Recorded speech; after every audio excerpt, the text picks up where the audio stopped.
Okay guys, the video you're about to watch, which is regarding the repair of a couple of disco lights that a customer brought in. I actually created the video yesterday, and as I mentioned in the video, these two disco lights, the owner was very keen to get them back before Easter. And Easter here, by the way, is like a lot of places, we have 2 public holidays, but whereas the UK, which I know about, they have like Friday and Monday as holidays. So you get Friday, Saturday, Sunday, Monday. Here we have Thursday and Friday. So we have Thursday, Friday, Saturday, Sunday, and then Monday's a normal working day. I guess it's the same thing. We still get 2 free days off, basically. I'm sure some countries probably don't even celebrate it, and other countries have their own traditions of when they celebrate it. But that's so. Basically, these jobs came in right before Easter, and the guy said, "Look, I want to do a virtual online concerts over the weekend, and I need them. Can you fix them?" So yes, I would. So basically, I did this video on here, and during the video I found a couple of problems with the disco light, the one on this video, and I traced the problem, and in the end I determined what the problem was, and I got it wrong. There's nothing wrong with the fault finding technique is exactly correct. I just came to the wrong conclusion at the end. And I discovered that after looking at the second disco light, when I decided to put this one back together. So I was going to wait for some parts to turn up, and I kind of partially assembled it, so I didn't lose the various screws and bits and bobs while I was waiting. And during assembling it, I actually got it to work, which was great for the customer. And I thought, okay, but I had to give it him back. I called him. Look, I've got your lights, they're working, and he came rushed over to fetch them.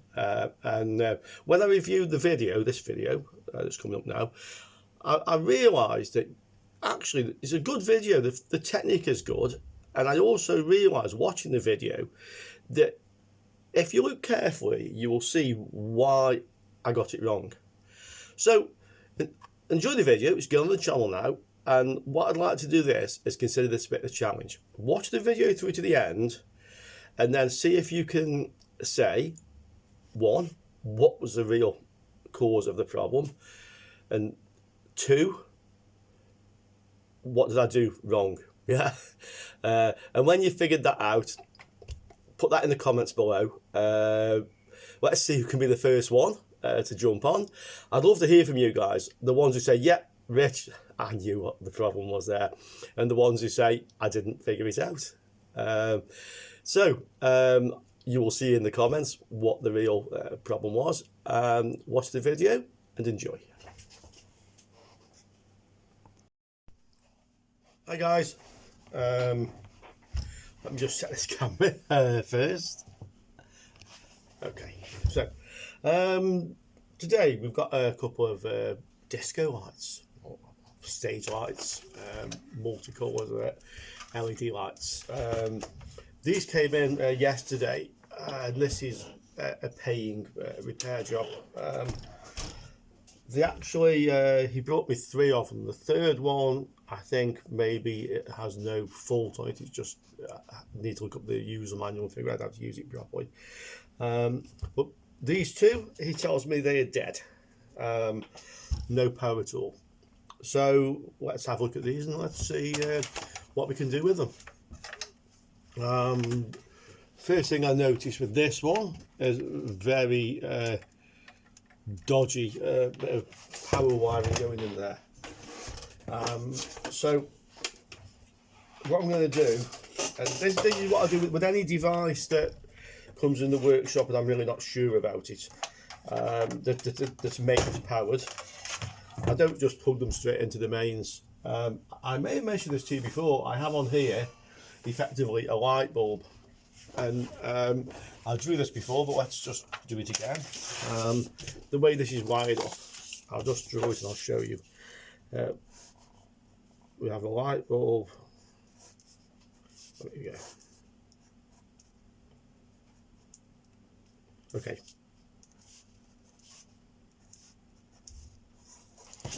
So we have a device like this. So we have the live and the neutral coming in, and the live goes to the light bulb. And then the other side of the light bulb goes out. So this is in, this is out, okay? And what happens is, effectively, the live is going via a light bulb. I have a switch here, so I can actually switch it so it goes directly and bypasses the light bulb. The reason I use something like this, I put the power in here, and I connect the device that I want to test to here, and I switch it on. Now, if this has a short circuit, what would normally happen is something would go bang, yeah? But if we short circuit this with a light bulb, all that happens is the light bulb comes on. So first of all, it stops me blowing things up. Second useful thing with this, it often gives me some indication of what's happening. If the light bulb comes on dim and then goes off, or flashes on and then goes off, I know that effectively some power's gone into the device, it's charged up the main capacitors, and I know at least that I have electricity mains power getting in there, yeah?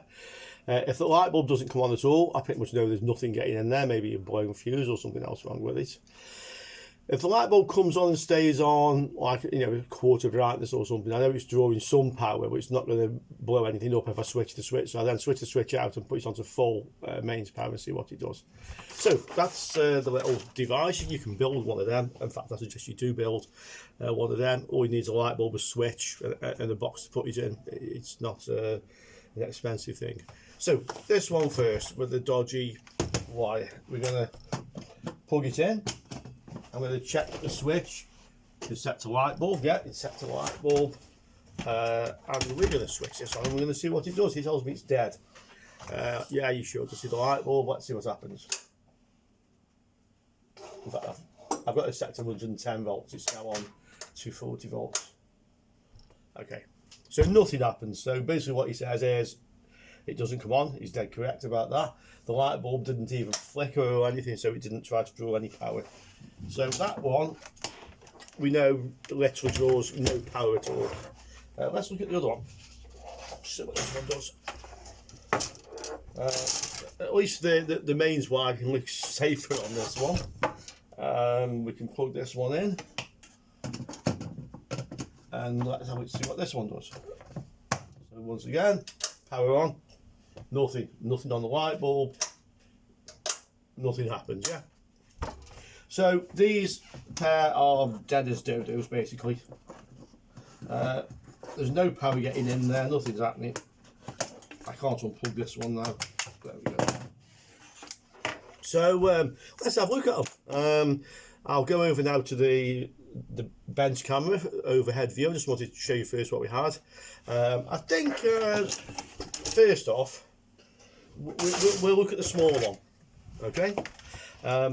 And we'll see that one, and then we can have a look at the other one afterwards. Okay guys, I'll see you over on Benchcam. So this is the smaller one of these two disco lights, and I actually started to take this apart and then realised I hadn't started the recording. So here we are. I've already taken off the front cover, and inside it basically we have a disc with a lot of LEDs. We have red, yellow, we have 5 wires going in. Yeah, so this is going to be, one of them is going to be ground, and then this is going to be 4 colours. So these are probably like 4 coloured LEDs, red, green, blue, white in here. Let's just get inside and see what we have. These belong, by the way, to a guy who plays music and bars, rock guy. Also actually owns one of the local radio stations, Kiss Rocks FM, and basically due to the restrictions now, we're in level 2 or 3, whatever it is, I don't remember the number. All the bars now need to be shut and locked by 10 PM. And in fact there's a curfew, so everywhere's shut by 10 PM and locked up. Everybody needs to be in the home, and then nobody's allowed out of the home then until 6 in the morning. Apart from medical emergencies, police. And you can be sure if you go out at those times of day, well, that's interesting, that's fell off somewhere. So, looks like somebody's been in here. Oh yeah, I can see that comes from there. Yeah, I'm sure that probably goes on there. No, oh. It's fell off from somewhere. Okay, interesting. Yeah, so I was saying, so we have a curfew from 10 in the evening, which means that it's very difficult for bars. Oh, and the bars also can only operate outdoors at 50% capacity. So it makes them very hard for them to pay for a musician for the night because they shut in early anyway, and they're on a reduced capacity. Oh, that's where the other wire came from. We can see that now. Yeah, that goes in there. Yeah, this little thing, by the way, is these are for DMX controllers. So DMX controller, these are called XLR connectors. You connect this to an external controller, and you can have like dozens of these on the controller, and put together like one light show effectively, controlling them all together. So yeah, as I was saying, so this guy can't play in the bars at the moment. It's not really it's not viable financially. So he wants to do some online virtual concerts, and he says, "Rich, can you get me at least one of these working for the weekend?" So yeah, let's see if we can. Okay, this is the controller. I can see one chip here, just one chip, nothing else. I can see 1, 2, 3, 4. Yeah, these will be like power transistors. So one for each colour: red, green, blue, white. And just this. This is probably like a dedicated chip. It probably has 4 outputs: 1, 2, 3, 4. But I'm sure it's also controlling this, unless there's something else under here that we can't see. I don't think so. So it's probably just like a specific chip made for this, probably using serial data to read the switches and so on. We'll see if we can find a data sheet for that, see what it actually is. So that's the controller. This disc, so these will be 4 coloured LEDs. Oh no, they're not the single coloured LEDs. I thought each one would be 4 colours. Okay, I know because there's only 2 wires going to it. That one says G, green, W, white, green, white, blue, green, red. Yeah. So each one of these is a single colour, and the controller can switch them on in combinations, and by effectively mixing the colour on what it's shining on, you get a variety of different colours, or it can be like sound to light or whatever, I guess. So that's that. And then this is the power supply, and I'm guessing this is where the problem is, because we had no power, on the light bulb thing I was showing you. There's no power getting in here. So the first thing I think we'll check is the fuse. I can see there's a fuse here. Let's bring this in a little bit closer, see if you can see that a bit better. Oh, that's good. Okay. So this is a fuse. It actually says on the board, it says fuse 2 amp 250 volt. So we know that's a fuse. Put the meter over here so we can see it. Test the meter. Always remember, always test the meter.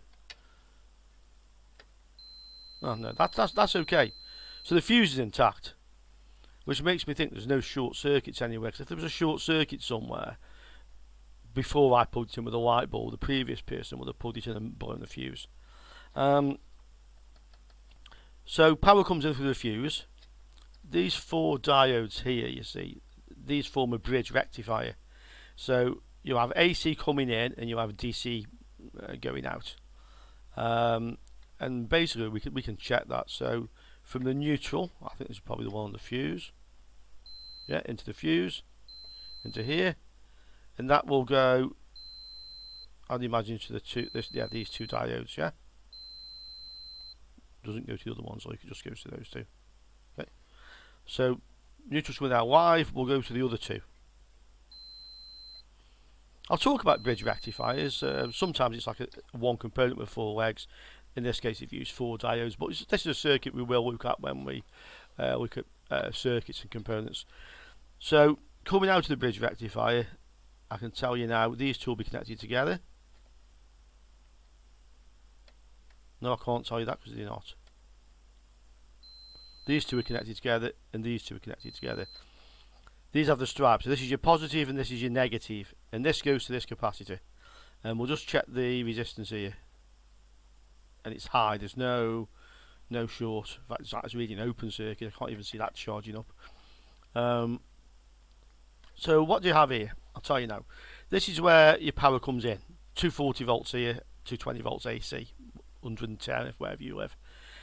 Through the bridge rectifier, between the positive and the negative, this is DC, and you've got you probably find about 300 volts on there, the peak voltage of the AC sine wave. That charges this capacitor, yeah?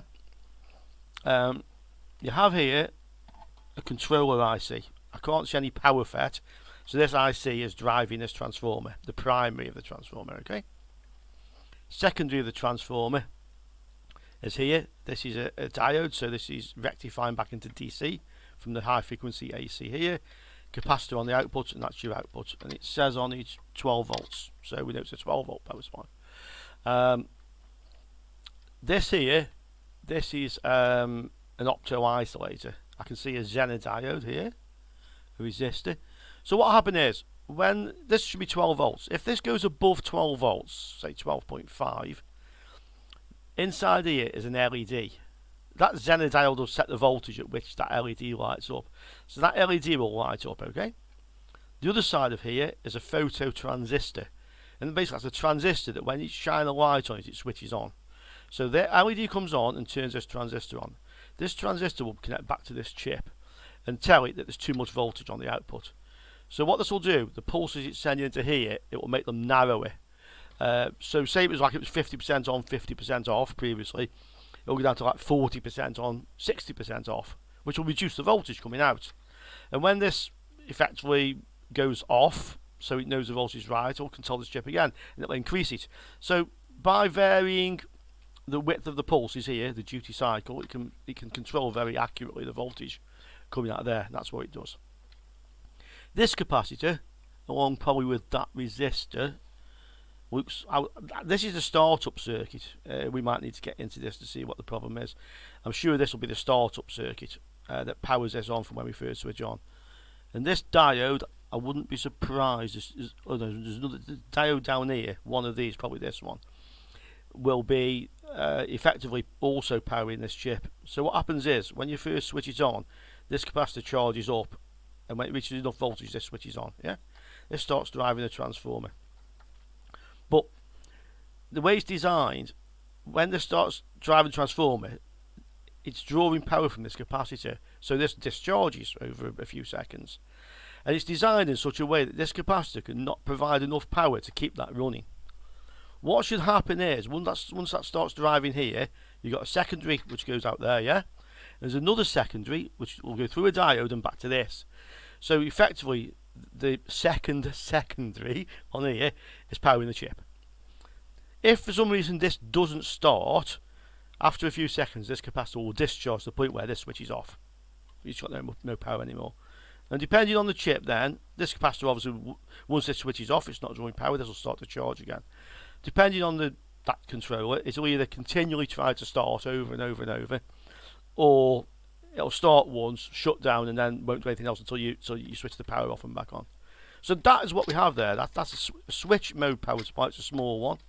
There's very few components in it, and I hope you get some idea here of what you have in these things. Yeah. So we know anyway. Back from the beginning, power comes in. The fuse is okay. There can't be any shorts here, because if there was a short, it would have blown the fuse. So what I'm interested to see now is, when the power comes in here, does it charge this capacitor? I mean, it should do, unless there's a low value resistor in here somewhere that's got an open circuit. I can see a low value resistor here. Let's just have a look at it. No, it's a low value resistor. That's good. This is a high value resistor. This will connect to this capacitor. This will be the startup circuit. I can see straight away. Positive end of the bridge rectifier charges this capacitor. And so this resistor is very high resistance. This resistor is extremely high. Well, it should be 2.2 mega ohm. I can see from the coloured stripes. Yeah, 2 mega ohm. I won't teach you these coloured stripes. You can look them up, and to be quite honest, you can just go to the internet and go to resistor value calculator, put in the coloured stripes, and it'll tell you exactly what it is. I mean, back in the day, we had to learn all this stuff, you know, and we had a little like nursery rhymes. So like from 0 to 9, the colours went black, brown, red, orange, green, yellow, blue, violet, grey white, and we had like rounds like Bill Bloggs raped our young Gladys behind Violet's garden wall. And the first letter of those is for the red, black, brown, red, orange, yellow, and so on. Yeah, Bill Bloggs raped our young Gladys behind Violet's garden wall, and we learnt stuff like that. But we have the internet these days. If you want to fill your head with the stuff, yeah, but it's nice to know. And I knew straight away the value of that, but it doesn't matter. That ready's okay. So let's have a look now to see if we get any voltage into this capacitor. I could take it out, but I'm actually going to measure the voltage directly across this rectifier, bridge rectifier. So let's go on to the volts. Let's plug this thing in, and let's see what happens. So we plug it in. So we're still coming through the light bulb. We switch it on. Nothing happens, no light bulb. And let's see now what voltage we have here between the positive and the negative supply. So the two diodes with the stripes are positive, and the ones without the stripes are negative. We have 16, 18 volts. We have almost nothing. That's interesting. That's very interesting. Oh, yeah, we have a very low voltage here. I don't see how that could really happen. Okay, we're going to take this circuit board off here, and we're going to have a look, because according to what I'm seeing here, has that voltage gone away again now? Is it charging the capacitor? Yeah, 4 volts. The capacitor's discharging. You can end up with a very dangerous situation with these power supplies, by the way. We'll talk about this every time we see it. We'll remind you. Every time we look at this, I'll remind you, because this is important. If you have a situation where this driver chip isn't working, it's not drawing any power, what will happen is, normally, is the AC will come in through this rectifier and charge this capacitor to like 300 volts or more. But probably about 300. It goes to okay, you say it's 220 volts AC, but that's like 220 volts, what they call RMS, root mean square. The peak voltage is about 300, and this will charge to the peak voltage. And because nothing there is to draw any power out of it, it will stay charged. And when you switch the power off, this will still have 300 volts in it. And you take that board out and you stick your fingers on that capacitor, and you're seriously going to know about it, okay? Assuming it didn't kill you, and it could kill you. So you need to be aware, and you need to understand that that capacitor can be very dangerous even after you switch the power off, okay? And honestly, every time we look at one, I'm going to remind you every single time till you're sick of hearing it, but hopefully you'll not forget that, okay? So we know, I don't need to measure the capacitor because I know that capacitor is connecting between here and here, and ours has 4 volts in it. Yeah, in fact I can even just short that out. It'll go to 0. Look, I've just discharged the capacitor. Yeah. Why has that got 4 volts? That makes no sense at all. So let's have a look what we have here. Make sure the power's off. In fact, always double check. Unplug it. Yeah, it's not plugged in anymore. Because one day you're going to leave something plugged into the mains and you're going to grab hold of it, unless you do that. So that's another golden rule. Always unplug it before you touch it. Yeah, I know you have to have it plugged in sometimes when you're measuring voltages, but then you know it's plugged in. So this is the power coming in. That looks dodgy. Look at those. There's a short circuit waiting to happen, isn't it? So we need to fix that. Right, so AC comes in here through the fuse. That's the fuse, yeah? And from there it goes through these diodes and charges this capacitor, which is here. And this capacitor is rated, I can tell you now, it's 10 microfarads, 400 volts. So that's designed to hold a high voltage, yeah? But we're only getting 4 volts there. So we need to look at the continuity here. Let's move this.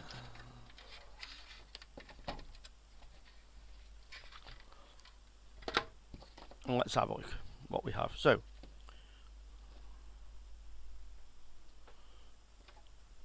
we know the power comes in here, yeah?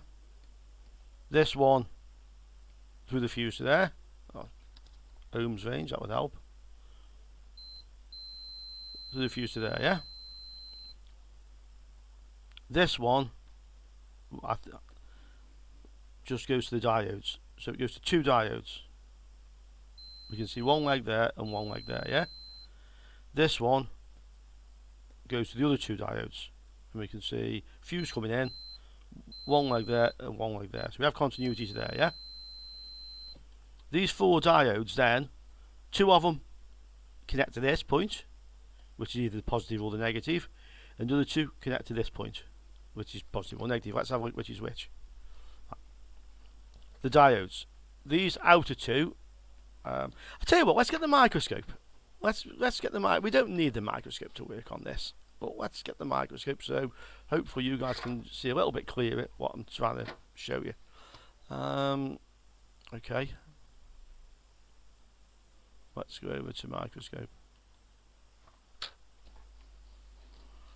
Microscope camera's frozen. Just give me one moment and I'll just fix that and I'll be back.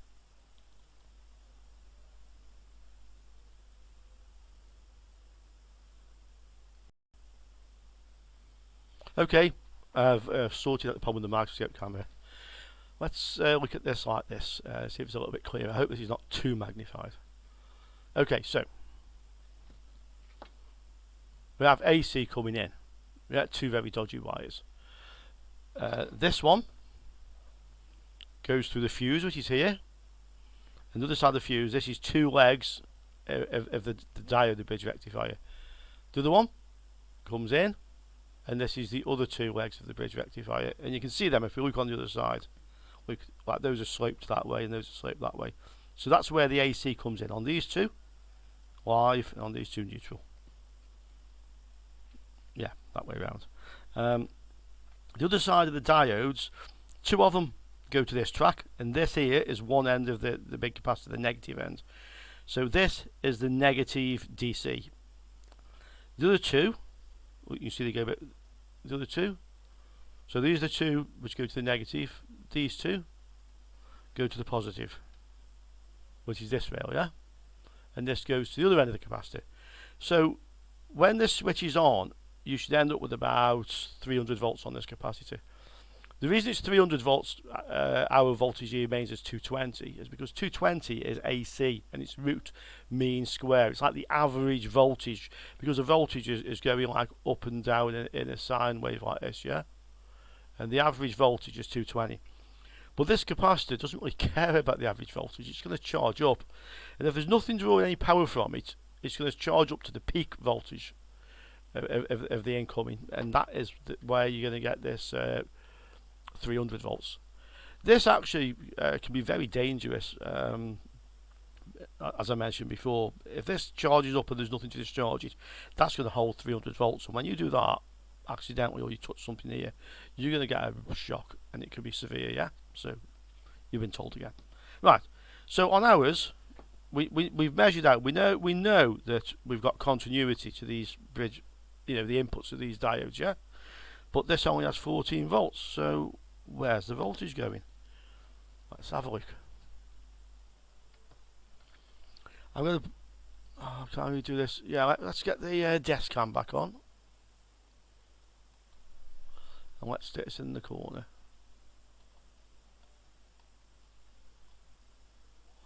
And then I have to just rearrange this because the desk cam needs to be below the microscope, otherwise it won't work. Now we're the wrong way round. One moment. Now we're the right way round. Well, yeah, it'll do. It'll do. Who cares? It's good enough.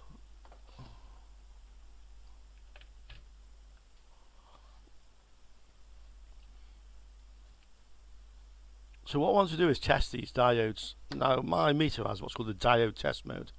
If you measure the resistance across the diode, it just appears to be open circuit, yeah? That there's nothing. And that's because the meter's not putting enough voltage in to turn that diode on. The diode needs about 0.6 of a volt. So if we put this onto voltage range, volts DC, if I short it now, it's still reading 0, yeah? If I come across a diode, if the diode's good, look, 0.556, that's showing the turn on voltage of that diode, and that's good. Positive in here, bottom one. Let's go to the bottom one. Okay, that's good. Reverse polarity, because these only conduct in one direction. Yeah, all those diodes read good. Look, if I go back to front on the diode, it reads nothing. Yeah, so that's how we test diodes on the diode test range. So we know all those diodes are good, and that's connecting directly to this capacitor. I wonder if the capacitor itself is like open circuit, so it's not effectively. I wouldn't have thought that would do that though. Let's have a look. Like with the capacitor on the diode range, it should conduct a little bit, then drop, and this is not doing that. Okay, let's take that capacitor off there, and let's have a look to see whether it's faulty or not, like open circuit. It might just be fooling the meter. I would have thought I would still read the voltage here anyway, not like, you know, what was it, 14 volts, 12 volts. But there's definitely something wrong. We know all this is okay, so, and it doesn't like the power go through like a low value resistor or something. From the rectifiers goes direct to the capacitor. So let's have a look at this capacitor and see. We'll go back over to the other camera.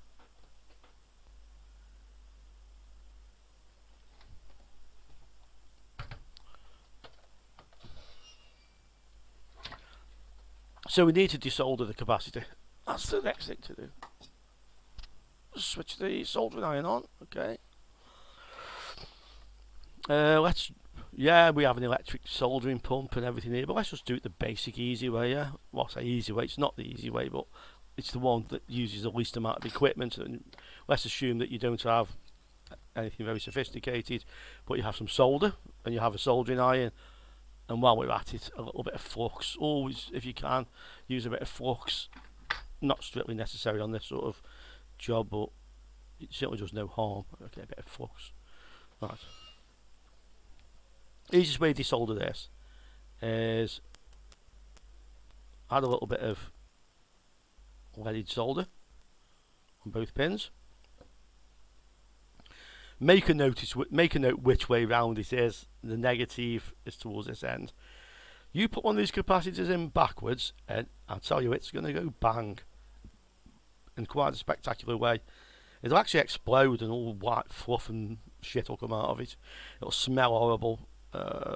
You might need a new pair of trousers, and that's not going to smell too good either. So yeah, do that. So that's the capacitor removed, quite simply. And we just we can clean the excess solder off here with a bit of braid, which should clean the hole on the circuit board. Yeah.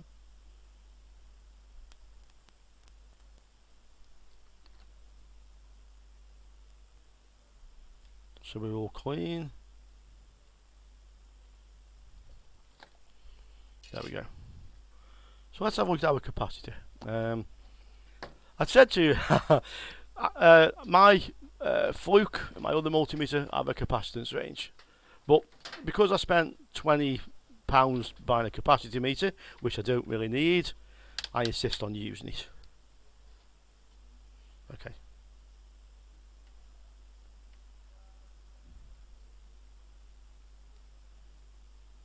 Nothing. Nothing at all. Okay, this should be 10 microfarad capacitor. I'm on the 20 microfarad range, and I'm seeing nothing. Let's get a good 10 microfarad capacitor. Just going to take the microphone off one moment.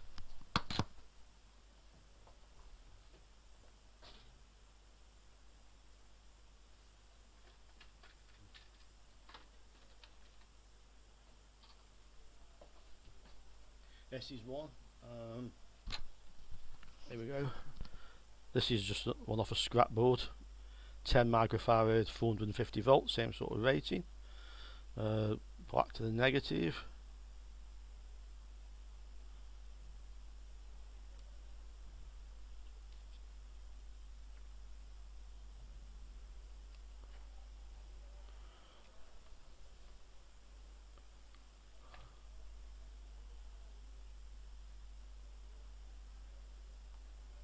Nothing. Well, let's see what's going on here now. Do we have a problem with the test meter? Let's just try another capacitor. Hold on.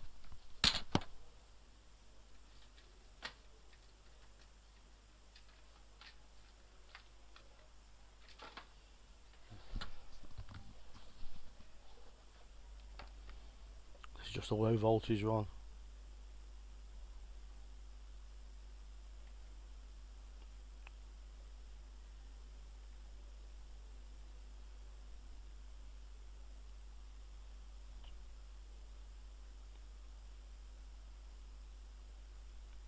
I think I'm just not getting a very good connection here.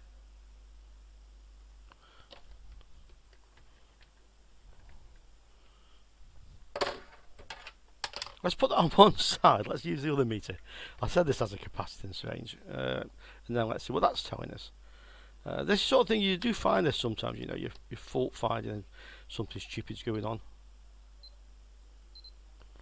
Right, we're on capacitance.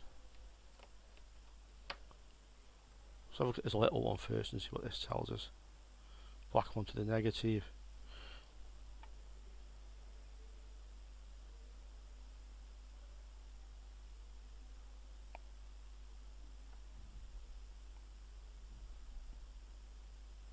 Overload. Yeah, it's going up.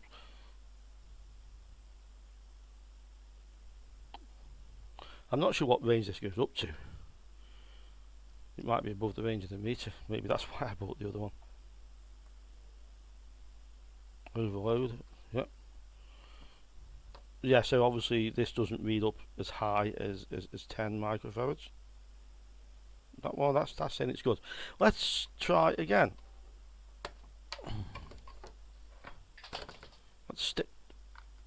Let's stick these cables, which you know are good, onto the capacitance meter.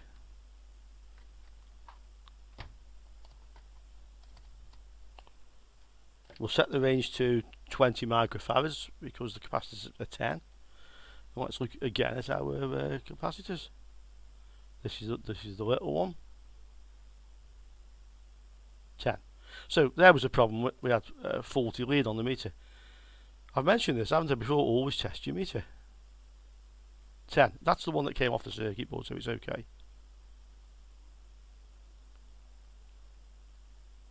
Yeah, 8. That's within tolerance. Oh, well, the capacitor's good, so we don't have a problem there. So we'll stick the capacitor back in. Now I'm going to measure this voltage again. This doesn't make a lot of sense right now as to why we didn't have much voltage on those diodes, and we'll check that I was measuring in the right place as well. Negative towards the end of the board. It's actually marked with like a white stripe as well, so you can see where the negative actually is.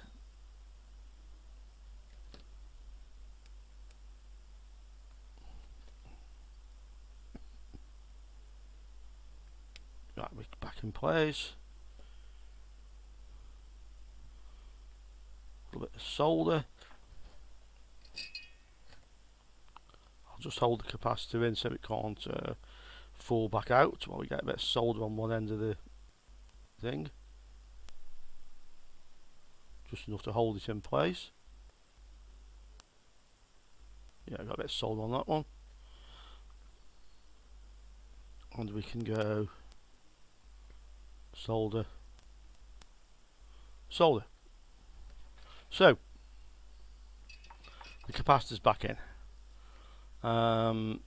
We can check the polarity. So the two ends of the diodes with the stripes on is a positive, which is going to the far end of the capacitor, which is a positive. Yeah, I mean, I said negative towards this end, but it's always worthwhile double checking, because you really don't want to put these things in back to front, I'll tell you. Not all capacitors. Some capacitors are not polarized. It's just these electrolytic ones that are polarized. I'm going to fix this as well. This is dangerous. You can see it's not. This is not good. So let's also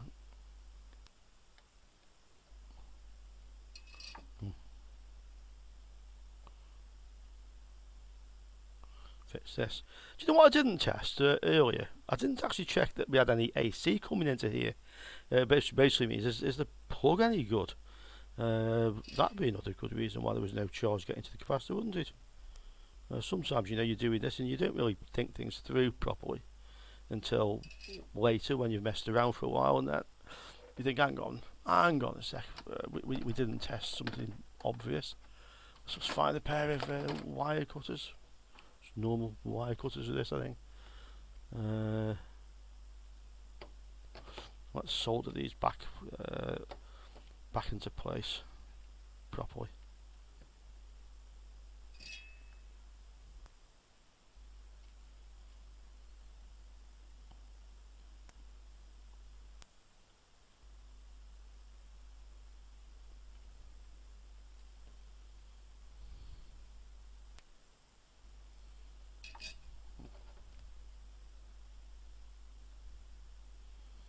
Cut this bit off, I think, and just put a bit of fresh wire. That looked corroded.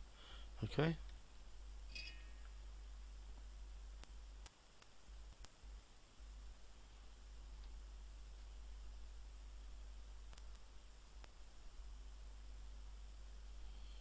They're soldered.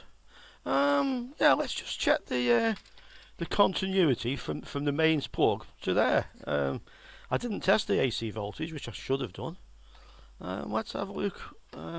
Put take the wires back off the capacitor meter. Now you know why I bought that, because the capacitance meter built in on this doesn't go up high enough for large value, well, even 10. So that's quite nice. Right. Continuity. Test the meter. So, power coming in here should go to one of these. And it doesn't. Power coming in here should go to one of these. And it does. So, there you go. This is where you don't check the most obvious thing. Yeah?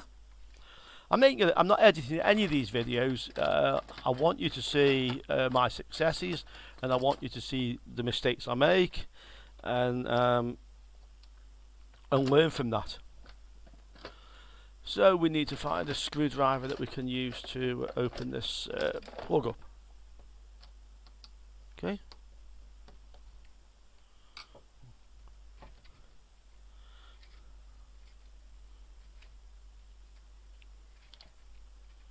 Looks like the wire's trapped here.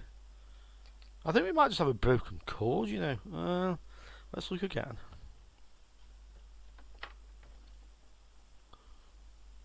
From here to the brown. And there's nothing. From here to the blue. And there's nothing. Meter's working. Nothing there. Looks like we've got a broken cord.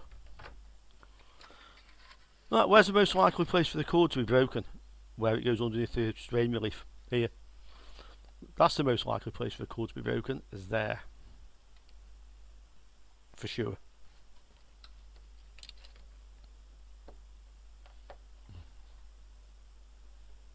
I'll switch that microscope cam off, eh? We don't need that at the moment.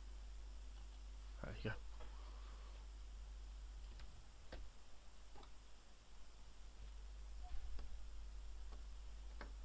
Notice before I had one connection on the cord, and now I have none. And yeah, I got 4 volts into that, so there's, or a few volts into that, so there must be some power getting down here. It's like this, like a high resistance, it would seem, or something like that.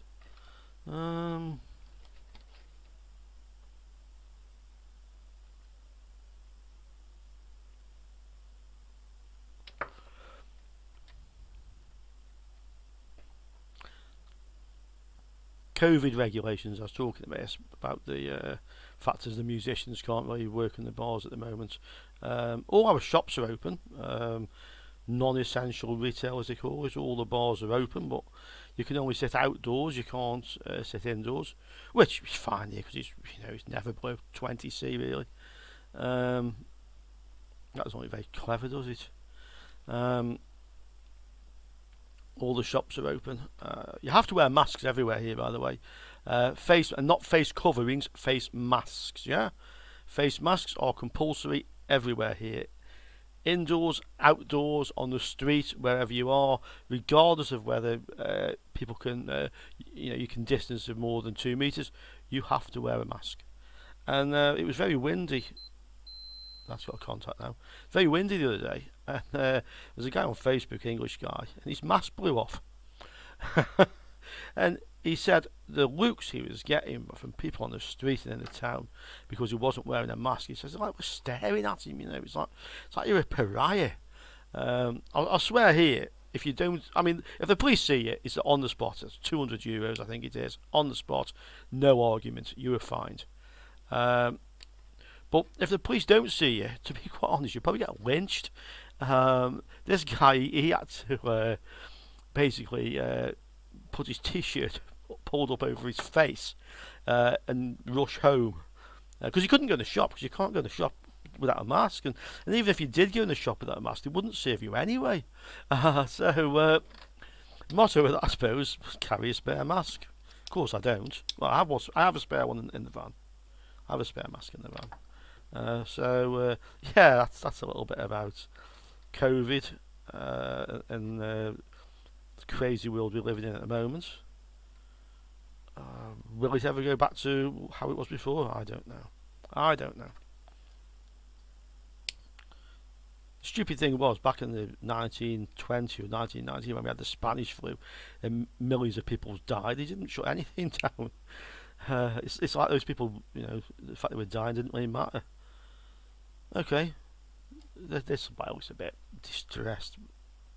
I've on the blue one now, the neutral, on the blue, I have continuity, so that one's good. If we go to here, and we go on here to the blue, that's good, yeah. But the brown one, I still don't have any continuity. Brown, nothing, you see. This is probably why this wire is quite short. I'll bet it's broke a few times, and every time it breaks, somebody cuts a few more inches off it, and that's why we got about 18 inches of wire on this thing. Let's come back to behind where the strain leaf was. Okay. This looks like it's been run over by a truck. Let's go to here and here. Test meter. I've made the mistake here. I letting the desk get cluttered up, and I hate that. And we still have no continuity on the brown one. And the blue one's okay.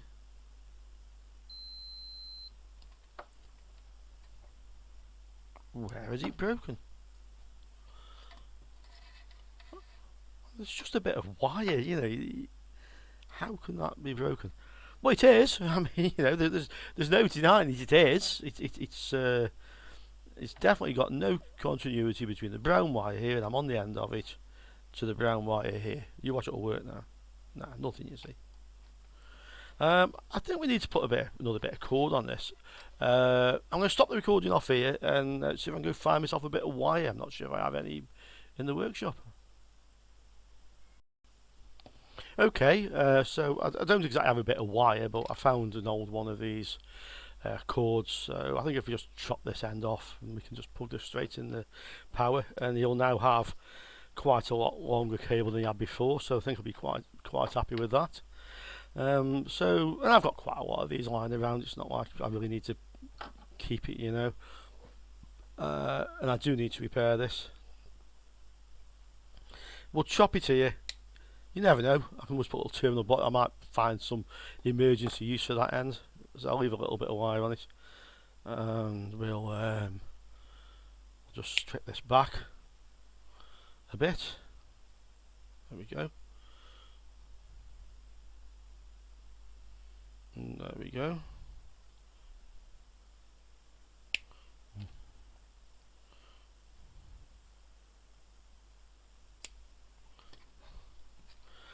Okay, so here's a bit of wire.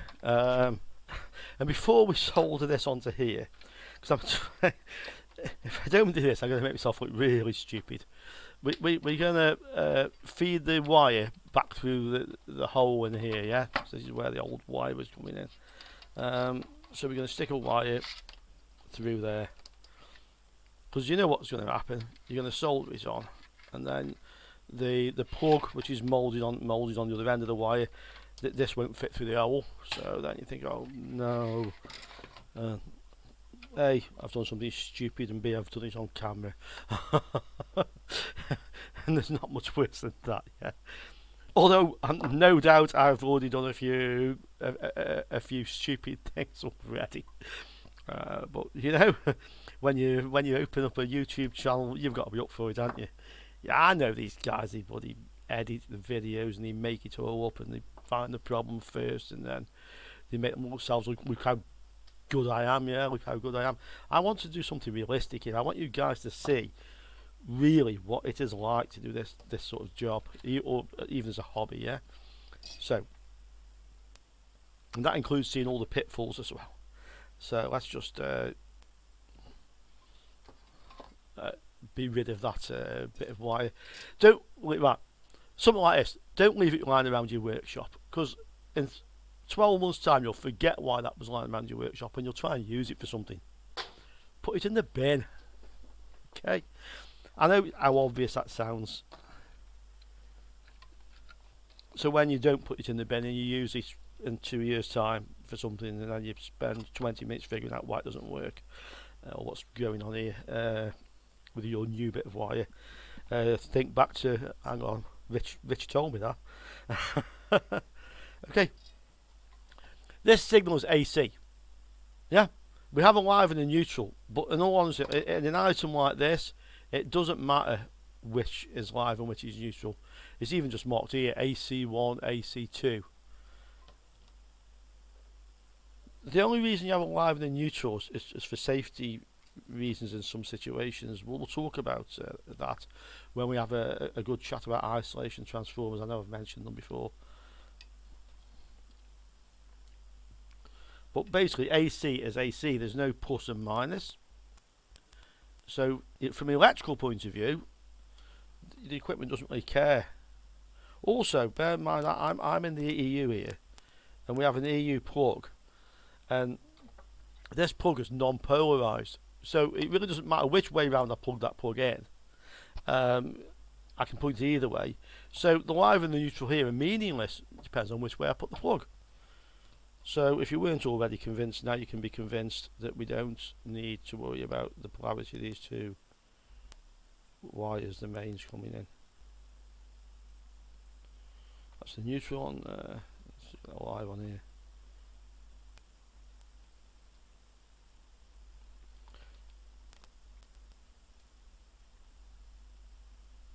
There we go. Yeah, they're attached nice and firm.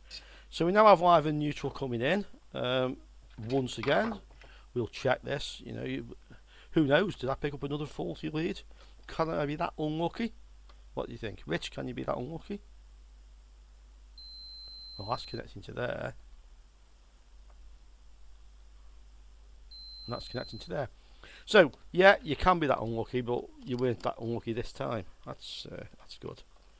Now let's just make a bit of space on this bench. Now let's just declutter, because we're going to plug this in, and we're going to plug it in on the bench without reassembling it, and we don't want a lot of stuff around, so that, you know, if you leave some stray bit of metal under here or under here, it's quite easy to short something else out, and then you've got a proper fault, shall we say, not this. So we'll put that there. This is the power supply. The bench is clean. The power supply's here. Stick it upside down if you like, anywhere on end. Power supply's here. Move the camera a little bit, yeah. Okay. That then plugged into the controller board, which I threw over there without much concern, and that comes into here. This is the output to the LEDs, so this goes in here. Oh, that's interesting. That is interesting because this will actually go on here both ways. Isn't that fun? Isn't that fun? I took this off here and I just unplugged it. That doesn't actually exactly fit in there. You know, this has got one more pin than this has. It's interesting, isn't it? Well, the two end here, plus and plus, and then we got white, green, red, blue. White, blue, green, red. So I think we can soon figure out which way this goes. The black one, I'm sure, is the negative, or sorry, the positive. So basically, this has a positive supply coming in. I'll go back to the front. This has a positive supply coming in on the black wire, and then it switches each of these colours to ground, or it effectively pulses onto ground, which controls the brightness of the LEDs. So, if I did put this back to front, by the way, what do you think would happen? Well, I have put it. No, there's no way to put it that way around. Maybe I'm wrong. Must go this way. Maybe the red one is the positive. Yeah, maybe red's positive.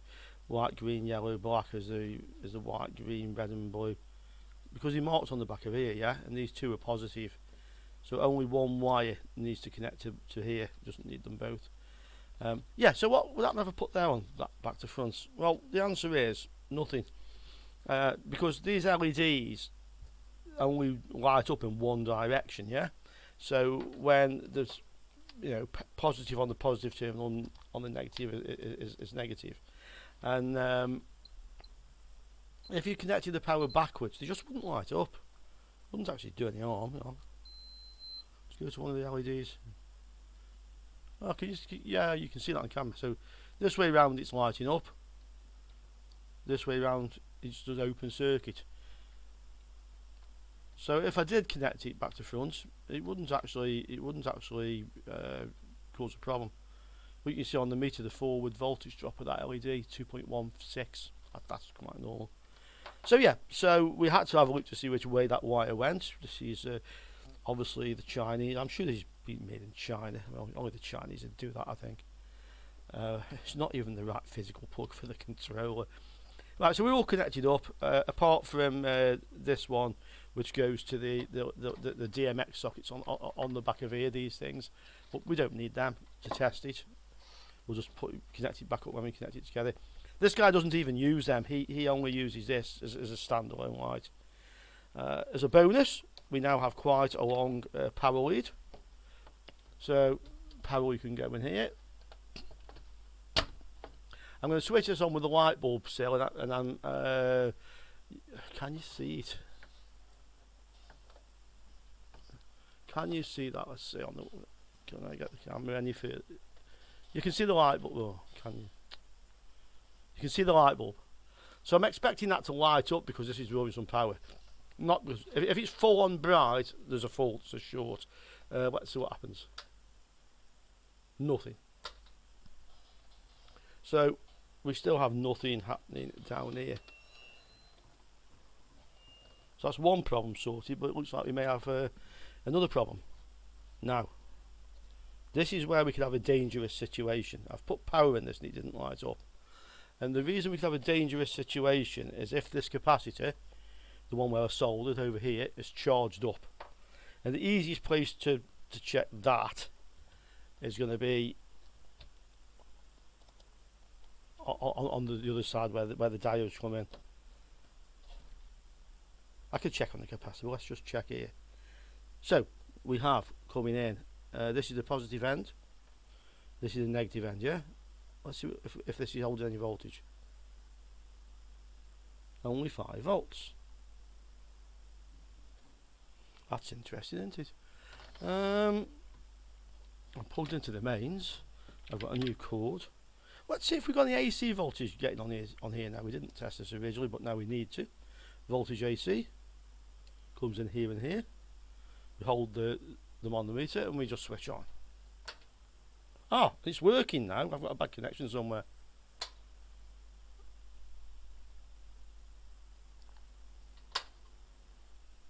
The light bulb isn't lighting up because it's not drawing much power.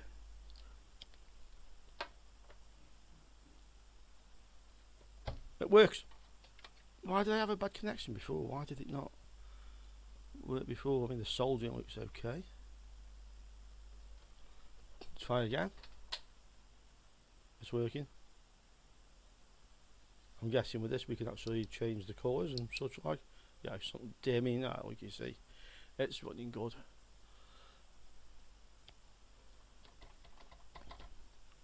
Maybe it's just something stupid like the switch on my controller over there. Okay, so that's good.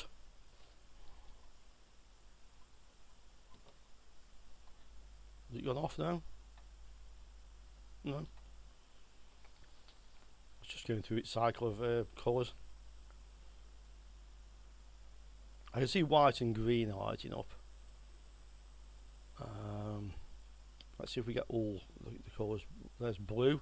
So white, green and blue are working. Yeah, that's the two together. So what we haven't seen so far is any reds. Let's see if the red is actually working. I mean, that could depend on the actual program that we run on here. Let's see if we can change that. I don't have an instruction manual for this, but I could look it up, no doubt.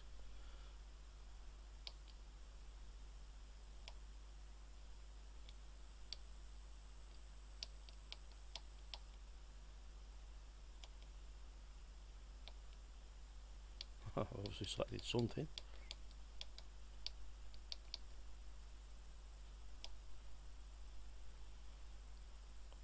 I'll have a look online. Let's see. I have everything but red. I've not seen any red yet.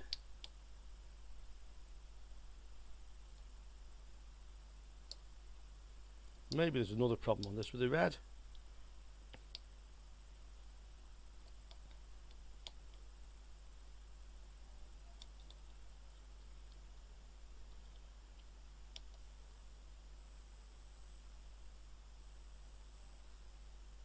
I think this has got another problem on this. I think we've got no red, no drive to the red LEDs. The drive's going to come from down here. I'm going to make this a bit safer. You see, we've got this power supply sitting here. Yeah, this has got a lot of high voltages in this, and it's okay to test, but we don't really want to leave that sitting there while we're messing with this stuff. You know, let's think safety first. So what we do know is that there's 12 volts coming in here. It says on the power supply 12 volts. So we know there's 12 volts coming in here, and we know which way round it is. So this end's 12. Yeah, this one here. Yeah, it's even marked as plus and minus. So when that's in there, let's see if the marking's even the right way round. Okay, it's very obscure that marking, but it seems to show back to front. It's actually the markings on here seem to suggest that this end's the plus, which is the black wire, which also kind of makes sense because it goes to the positive to the LEDs. So let's just check first. Another quick check with this here. Make sure we know which way round that actually is, because it looks like the markings on the board are actually wrong. I think this is the negative. Yeah, that's the positive. So these coloured wires are the opposite way round to what you might expect, but we know which it is. So let's take that out of the way. Let's unplug it from the mains. Safety. Let's unplug it. Now let's have a look at this now and see why we're getting no red colour.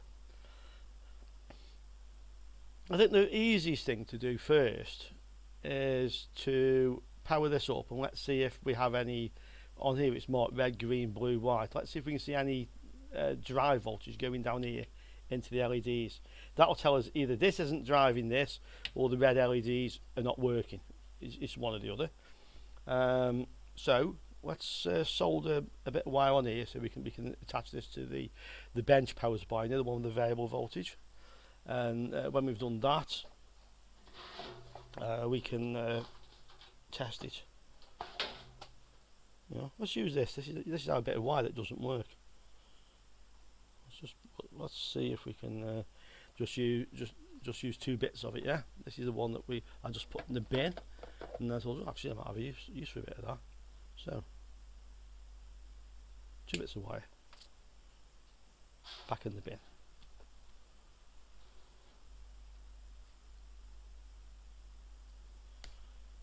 This is okay. You know, this is going to take a few minutes. It takes a little bit of time, and you could say, Rich, you're wasting time. And yeah, probably I'm wasting time. But over the years, I've come to appreciate really that safety is the most important thing with this.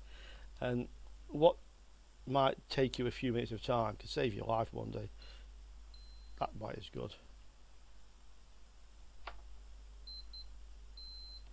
That wire is good. I mean, it's not this high voltage on here, it's just the possibility of just accidentally catching your hand on that one, yeah?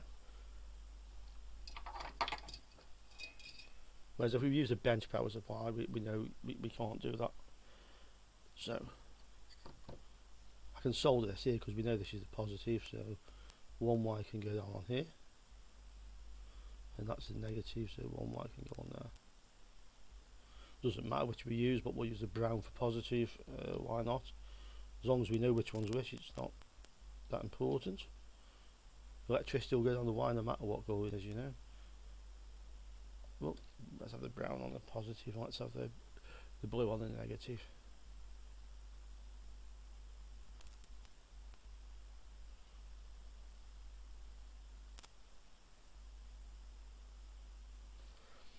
And let's connect this to my bench power supply, which I have some leads. One moment, I'll just have to get the leads.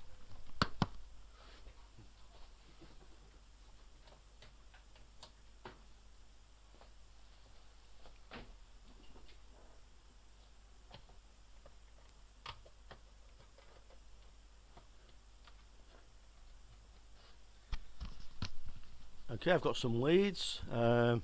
Switch the power supply on and set it to 12 volts. 12 volts. Set it to maximum current. I don't think it's going to draw more than 3 amps. I can always put them in parallel and send 6 off this power supply. So we have that. We'll connect the wires. I have a little switch in between the power supply and these wires. So the power supply is on now, and when I switch the switch, the power will come through into here. So there's the power coming in. Yeah. And we'll switch it on. There we go. Right. So it's safe. We can work on this now. We can have a look.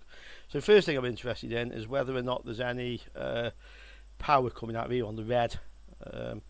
I'm assuming that's supposed to be flashing all colours. I don't know. I might have to look at the manual and see how to set this to individual colours. We can try that next. But let's have a quick look. So voltage range. Yeah.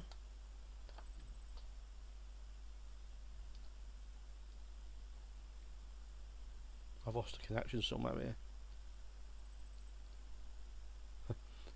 There's that dodgy bit of wire, you know. What did I just tell you? Don't get a bit of wire out of the bin. It's rubbish, no good. And then I go and do it. Okay, so the way this will work is this end's positive, and it should connect each of these down to negative. 3.2. That's the voltage drop of the diodes. 3.1. That's the blue. 3.5. I'd expect the red to be lower. 2.7. What that suggests is it's driving the red LEDs and I have nothing happening. That's interesting, isn't it? And it suggests that I can see a voltage drop of the red LEDs as well, that suggests I've actually got a connection to them. There's that dodgy bit of wire again. Okay, let's try this a different way. Let's disconnect this. So we know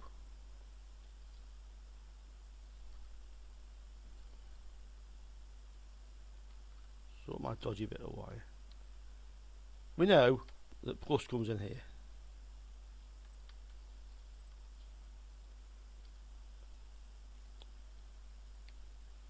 I'm going to find a proper bit of wire. Come on, 1 second.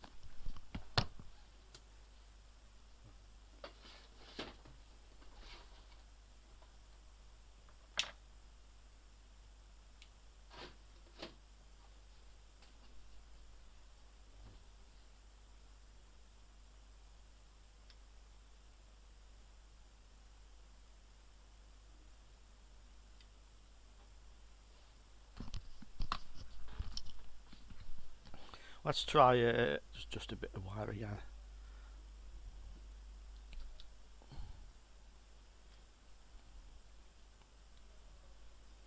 Just a bit of wire for an old network lead or something. This is. I keep lots of scrap bits of wire around the workshop. Very often you need a bit of wire, you know. So keep a bit of it. Power supply's off now.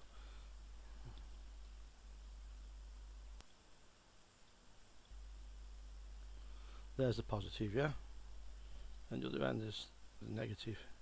Let's get rid of this thing off here. Let's just strip the end of this, so we've actually got a bit of bare wire. Yeah, we have a bit more solder. There you go. Stick the wire on. There we go. So again, we have the 12 volts coming in.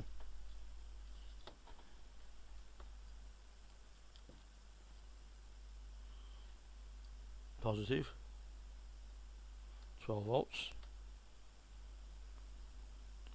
negative,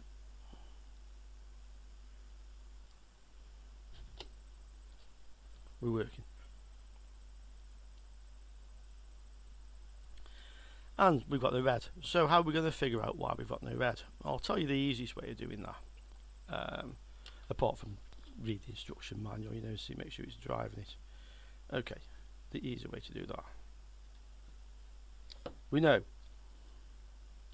that on the red wire, that's where the positive supply to this comes in. And then these other ones are the colours. So we can use our bench power supply. We can actually just individually send the voltage down here and see if things light up. That eliminates a problem with this. Just going to grab myself a resistor or two. Hold on.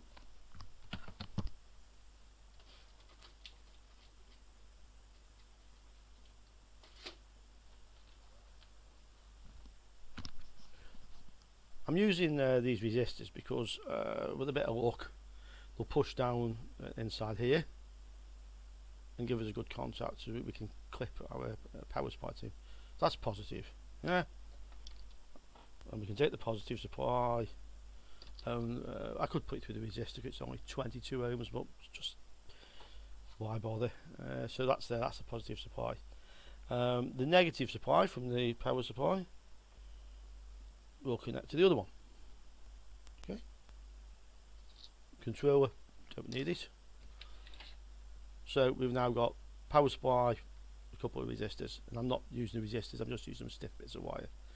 Turn the power supply on, and if we connect to any of these, that colour should light up. Red. So go back. So that definitely, the reds are working, yeah? Green, blue, white. So we know straight away that works. Probably on that camera, I bet you can just see them as just lit up. I bet you can't even see the colours. Try it from there. Not that it's that important, but let's see again. Red, green, blue, white. That's good.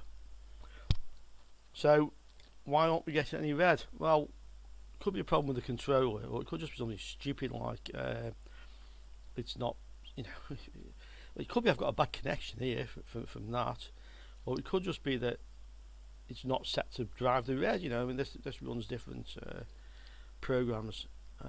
So what I'll do is I'll read the manual. I'll hold the recording. I mean, you don't want to spend 5 minutes while going and watch me read a manual. So I'm going to read the manual, figure out how this works, and see what happens. I'll see you soon. Okay, I started having a look for a user manual for this to see if maybe the red was just switched off. And I couldn't find one. I mean, I've looked all over it. There's no brand, there's no model number, or any way really that I can see if there's. I'm sure there is an instruction manual. Well, what is it? So we're going to have to do this a different way. We know that the LEDs work. We use our bench power supply, so we know that much. So if there is a problem, if it's not just a setting, the problem's on here.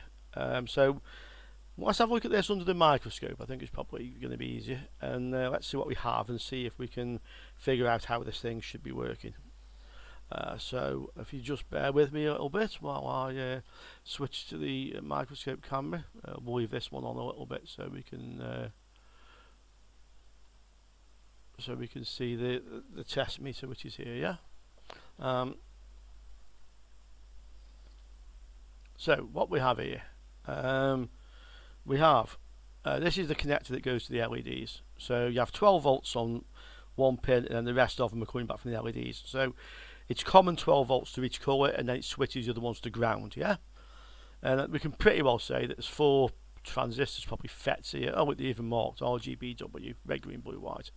So each one of those will switch the string of LEDs to ground, and that's how they turn them on.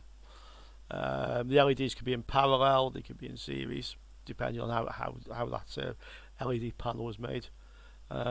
Here we see some resistors, 103. That means 10k, so that's 10, and then the 3 means 3 more zeros. So that's 10000 ohms, 10,000 ohms, 10 kilo ohms. That's what those resistors are. All we have else there is a little transistor or something here.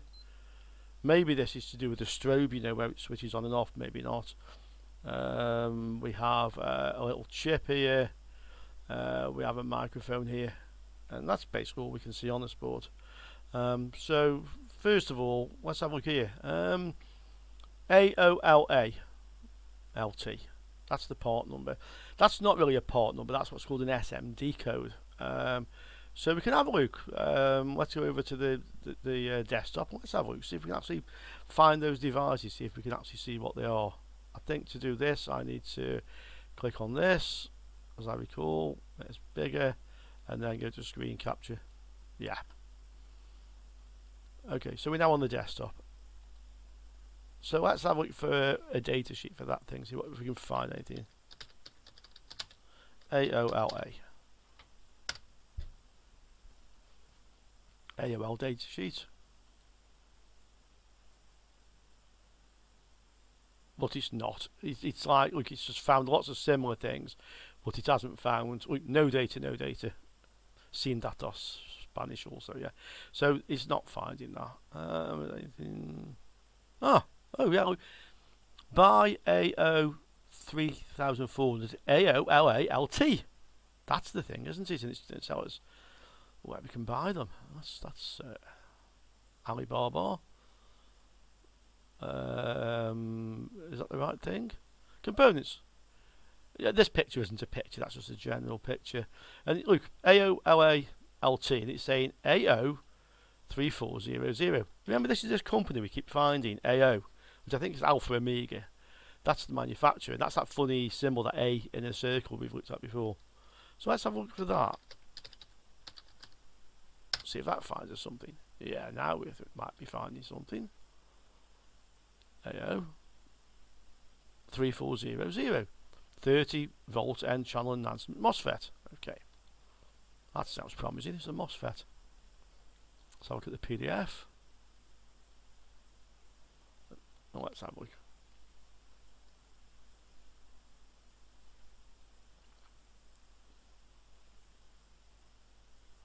When you're ready, I have all day.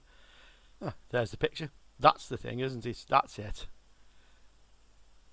AO 3400. That's the symbol of it. Gate, drain and source. Remember, it's a switch. So you put power on the gate and it turns on. And this will be connecting the one end of the LEDs to ground, because the 12 volt is common to all going in. So it's switching the negative end. So basically we'll have something like source going to ground, yeah, gate controlling it, and then the LEDs will go 12 volts via all the LEDs to here. So it connects this end of the chain to ground. That's the circuit. So we've seen that, so that's useful. So let's go back to the microscope and let's see if we can see something that looks like that on our board. Can we just switch this back, take the screen capture off, I think. Yeah. Yeah, there we go. So, we know what they are. That's good, ain't it? So the first thing then, we know that the drain, which is this tab in the middle, should be connected to the LEDs, yeah? And the LEDs are here, and it looks like there are tracks from here heading that way, but let's double check. So we've got the meter on resistance range. Okay, we'll test the meter as always. I hope by now you've realised with that debacle with the capacitance meter why you need to do that. You know, we had a faulty lead, and then we spent 3 minutes trying to figure out what the hell was going on. And it was only because I've had a lot of experience, I figured out pretty quick what was going on. I mean, it may take, with less experience, it may take you a long time.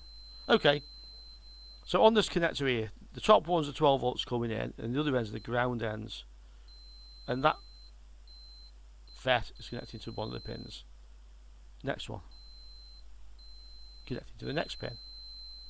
Next one, connecting to the next pin. Yeah, all 4 in a row. So that's those. So from the data sheet, you probably, I mean, I'm sorry I went off the camera, but basically I was just checking for each one of these to each one of these pins, yeah? And I went, so the last one was there, this one was the next one in, and so forth, yeah? So we know we've got a connection from all of them, so that ain't the problem. The source, I think the source was this end, but if it's a source, every one of them will be connecting to ground. So what I have here, let's say this wire you can see, yeah, there. So that's just the power coming in to the board from the negative end of the power supply. And I've got a crocodile clip on there, and just to make life easy now, I'm going to connect the black probe of my meter onto the clip. Yeah, so that's connecting to 0 volts. Now, each one of these, where is it gone? Yeah, there it is. The source of each one of these should connect to ground. Well, that one certainly is.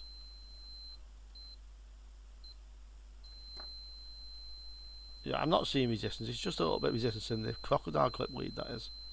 So I'll just push it on the lead. Okay, that's going to ground. That's going to ground. That's going to ground. That's going to ground. So that makes sense. What are these resistors here?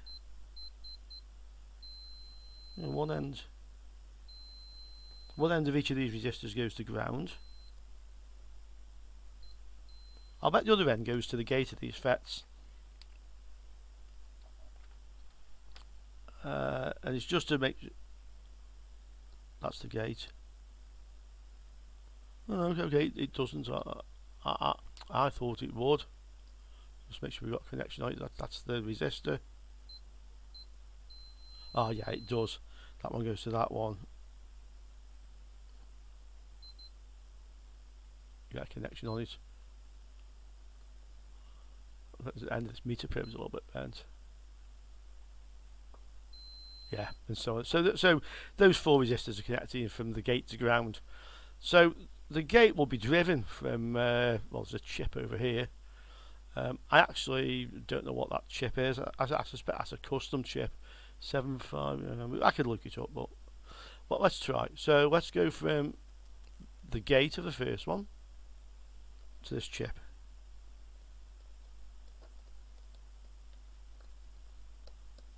No, it doesn't go there.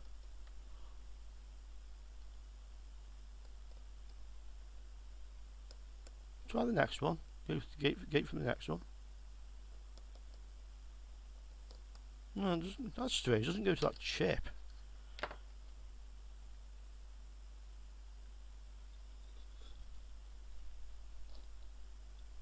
Oh, huh. You can't see this very well, but I can see underneath this display, underneath here, I think there's some more chips. Let's have a look. So the gates are over here. Let's see. Oh yeah, okay. I think. Yeah, by each one of these is a little hole. Yeah, from the junction of the resistor and the gate is a little hole, and that little hole, there. Yeah, 1, 2, 3, 4 in a line, and all those tracks come down to little holes here. Yeah, and that is underneath this, and they don't go to there. So I can see them now. I'm sorry I can't show you on the edge on the microscope. Under here I can see another chip. So the chip that's driving those is under here. That's where it is. And we can't get to that. But what I can do is have a look to see what's happening here. See if we have a drive. So the drive for each channel will come in on the gate, and then the source is all connecting to ground, and then these 4 pins will be connecting to the LED. So we should be able to see something happening here if we connect it back up again. So we get a bit better focus on that for you. Yeah, that's good. Okay, so let's effectively that's our resistance meter, volt, which we're going to put now to volts. It's volts, yeah. This is our LED disc. So we're going to connect that up to the board. All off camera now, of course. Can we move the thing? Not easily. Okay, yeah. We know it goes this way with 12 volts here, and then each of these connecting to each of these. So that's connected up. We'll go back to the microscope. Okay, and we now have the disc connected to the controller board. I'm sorry you can't see the disc, but you probably don't need to anyway. Okay, so this is on voltage. Black lead of this onto the crocodile clip that connects to the negative supply from your power supply. Okay, that's that. Let's have a look what's happening here. So we'll turn the power on. That's green. Okay, so let's up. Oh, blue. So it's changing colour. And we'll have a look. Let's have a look first on we're on voltage. Yeah, have a look on the first one. There. They've all gone off at the moment. 0.96. Right, blue and green are on. Let's go on to 0.9. So that's just turned on. Blue and white. There should be white according to the M1.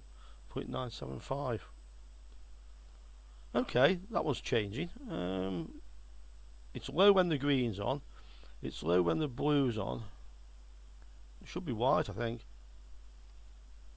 No. Oh.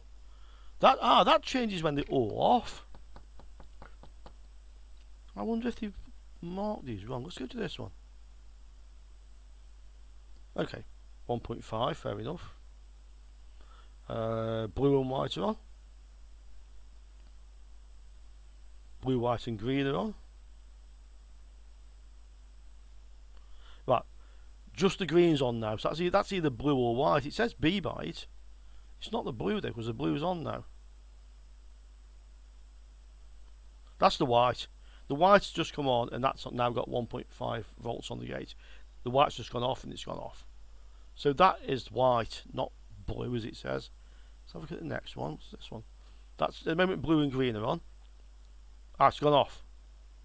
Green and white one now. So that must be the blue. When the blue went out, that blue's back on. So that's white. That's blue.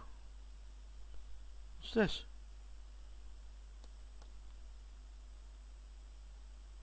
Green's on.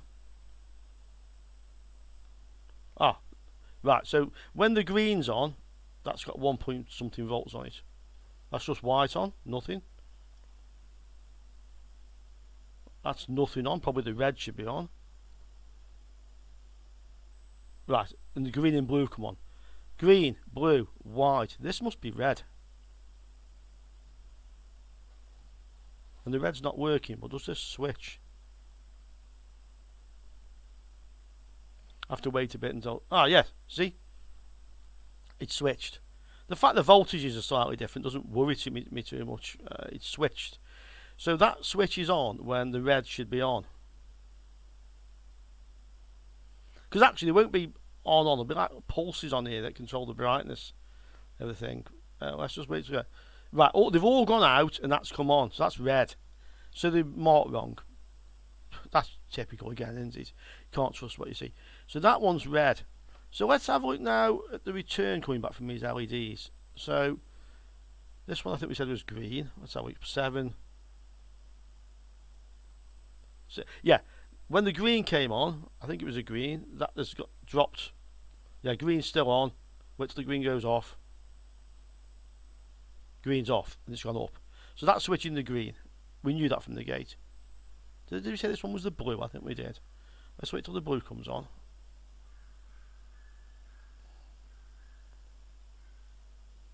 That's everything else should probably be there. Yeah, there's the blue come on with the green, so that's switching. Let's go to this one. White's on. White's still on. White's still on. It's just going through the various chord sequences. Right, white's gone off and the voltage gone up. So, those three are switching. What's this one doing? This is the red. Just white on. I know when everything goes off, they're all off now. -1.6. Right. You sometimes see these funny minus voltages when you haven't got a proper circuit. This FET isn't working. It's got a drive, but it's not connecting. It's not conducting drain and source. That FET's faulty, and that's why the red isn't working. Go on, I'll show you again. I'll show you on a good channel. This is a good channel. I think it was a white. When the white come on, you'll see that voltage drop. The reason you see the voltage drop, by the way, whites come on, yeah? The reason you see the voltage drop is because this is switching the negative end of the LED to ground. Go back to the red one. And also notice this one's kind of like reading 0. All the rest, like that voltage goes up when the LEDs are off. This is reading practically 0. I think the next one is red should come on. Let's have a look. Exactly. That's just green. That's just blue. That's just white. That's just red. Minus. That's a faulty FET. 100% that is a duff FET, and that's why it isn't working on the red. So we know what's wrong with that. We also know the part number of the FET. So this one, I will have to order parts. I haven't got that part in stock. I could possibly find an equivalent, but I can't be bothered, you know. Put the right one in there. Okay, guys. So we have two faults on this. We had a broken mains lead, which I really took some time to find, but fair enough. And then we have a faulty FET on the red channel. Hope you enjoyed that one, and next we'll go on to the other disco light and see if we can get that one to work.